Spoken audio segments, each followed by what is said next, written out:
TwinSpires is joined by Alan Hardy, assistant trainer to Mark Casse, who's here with Sandman and La Cara at Churchill Downs. And Sandman worked out this morning. Initial impressions from that workout? Oh, and just very happy with how he looked. You know, he seemed to start out a little gradually slow and picked up down the lane. And the more he did, the better he looks. And that's kind of him. The more distance, the better. But no, very happy with how he worked and how he came out of it so far. But no, just everything we were looking for today. That's what we wanted. And yeah, just a good step going forward. Coming out of a win in the Arkansas Derby where he earned 100 points for that win. Previous two starts, though, he had some trouble out of the gate, but seemed to break well in the Arkansas Derby. So what changed there?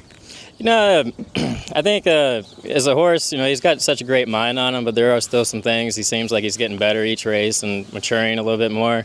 The gate incident at Oaklawn, the race before, I'm not sure really what that was, but the last race, he broke good. We had Jose on him.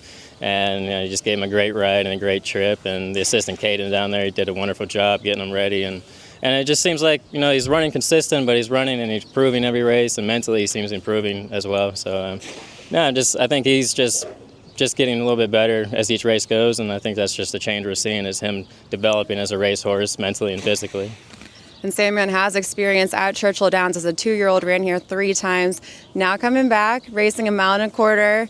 Feeling like he's showing you he's going to get the job done with longer distance here? I think so.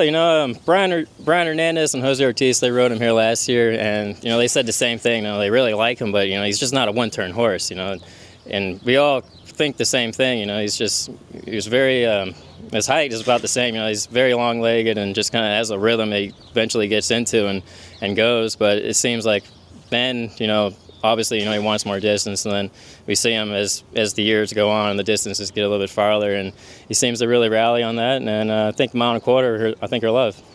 Quickly on La Cara coming out of the Grade 1 Ashland with a win, and most of her career victories came in gate-to-wire fashion. Do you feel like she's best when she has the early lead? I think so. She's won from the back, but the past, the Pocahontas and then the last race, she's won on the front end. And, she loves training on this track. She loves the surface. She gallops. She works well over it. And her having the speed, I think, is going to help her a lot for the Oaks. And it's going to be a fast weekend, a fast pace. So I think her getting on the front end, I think she can be very impressive and pretty serious horse. So, we're just enjoying the butterflies right now and knock on wood, everything goes well. And still a little road ahead, but so far they're both doing great and looking great and very happy to see what's going on when it comes up what comes up next. We wish you the best of luck. Thank you so much.